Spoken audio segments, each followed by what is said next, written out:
Hey there, guys. It's Lean. Hi, hi.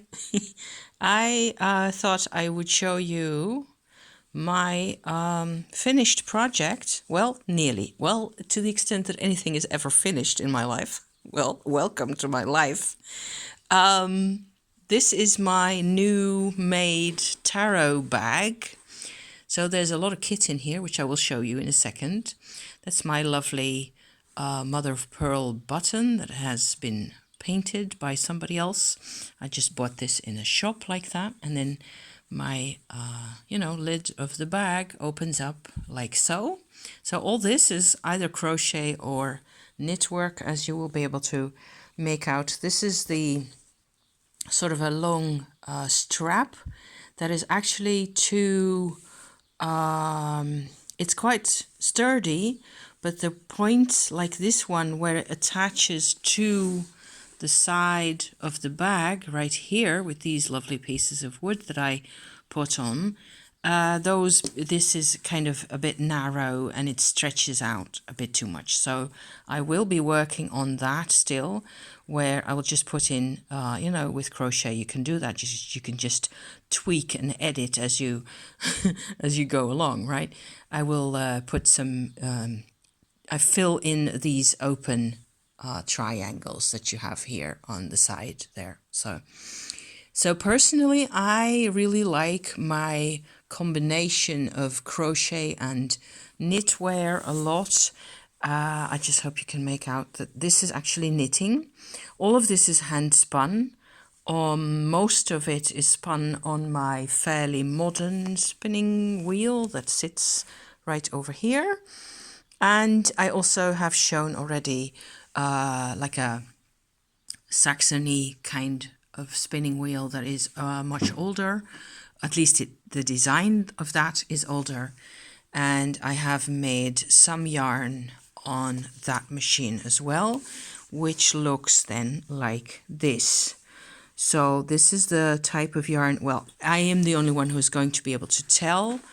At the back of the bag, there's a couple more pieces where you can actually see that this is, can you see that, well, maybe you can actually see that this is 3-ply yarn. So there's 3 threads in the yarn here where there's 2 in that one.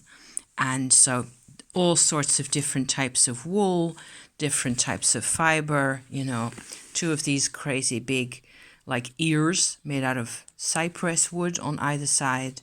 I actually have another one of these that I will maybe show in another video, or maybe you have seen it already on me, that I turned into a pendant with sigils on, which I think is pretty awesome to be having.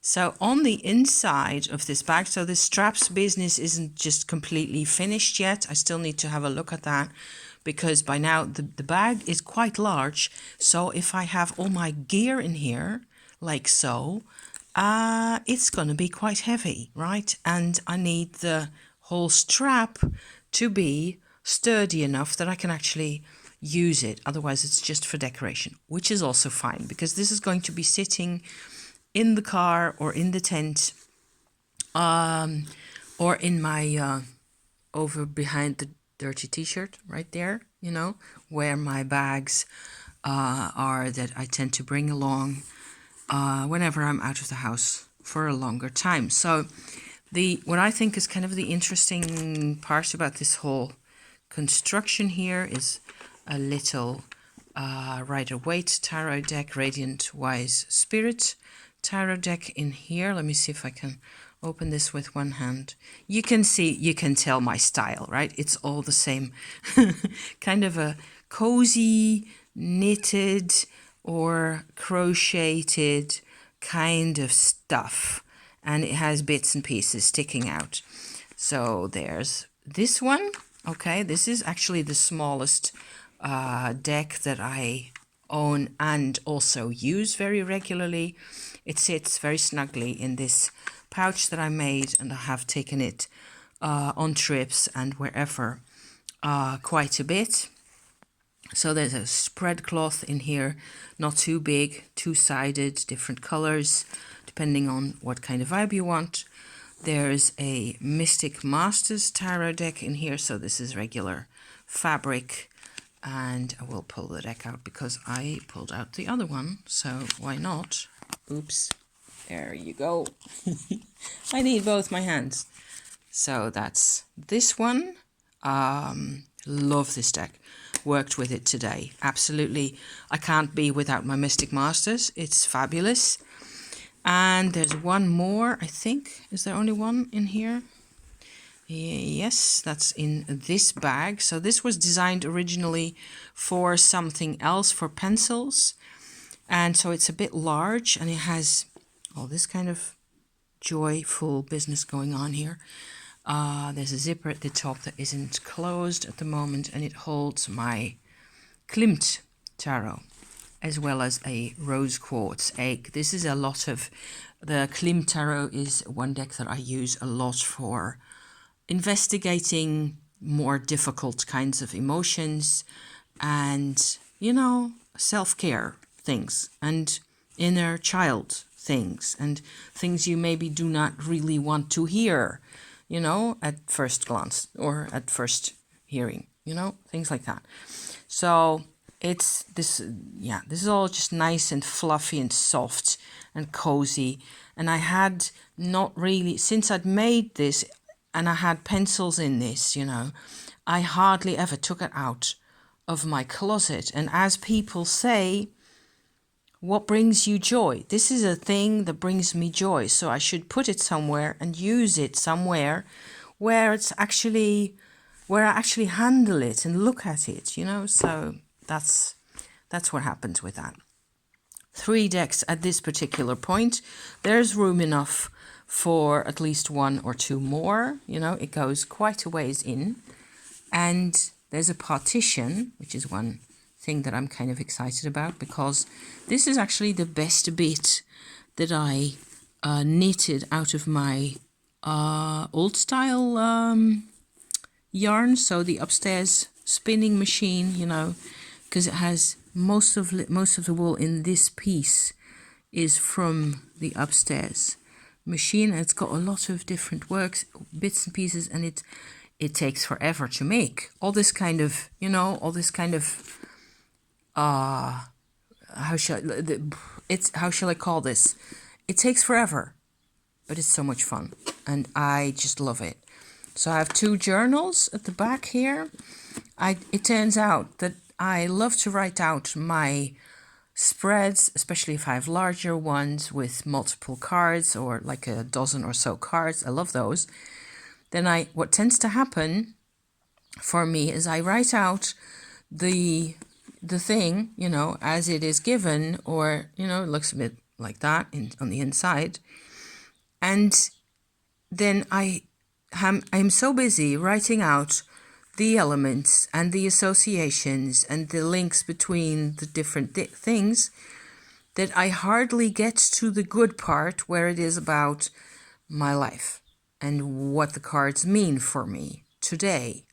Okay, so it turns out that what I've been doing a few times now, and I love it. I like when I get the chance to do that. Is that I have this journal where I can actually sort of reference, it's upside down, a spread that I have written out in here the first time around, and then I can continue on with the same spread and the same cards in this journal. And so sometimes I even print out a photograph of the spread just to have a reminder of what it looked like. That's my bookmark in there. In this one, I will actually sort of pause a lot more at one particular stage in the spread, or there's a particular part of it that really draws my attention that I feel like I have to dig into a bit more as to what it means for me, what can I do with this, how does it apply, and so on. So this is more or less the technical book, and that is the musings and ruminations book, journal, you know? the sequel to this one. And this thing here, another book with a lot of decorations on.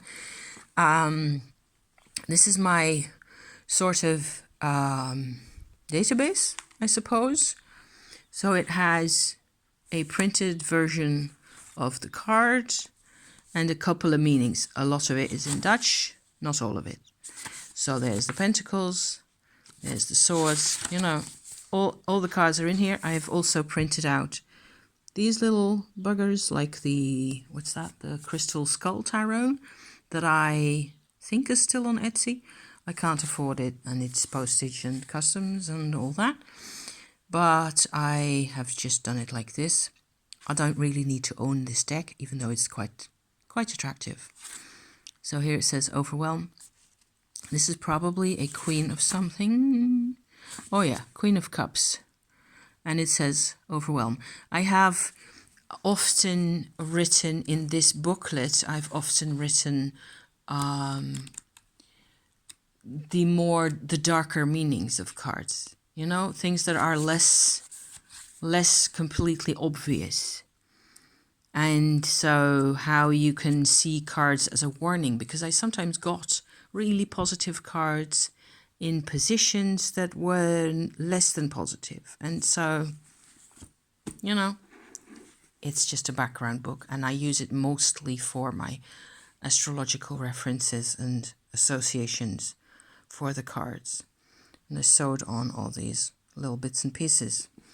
So that's what's in here, I think. Do I have something else in the back here? There's a couple of more pockets that are also knitted and just sewn in.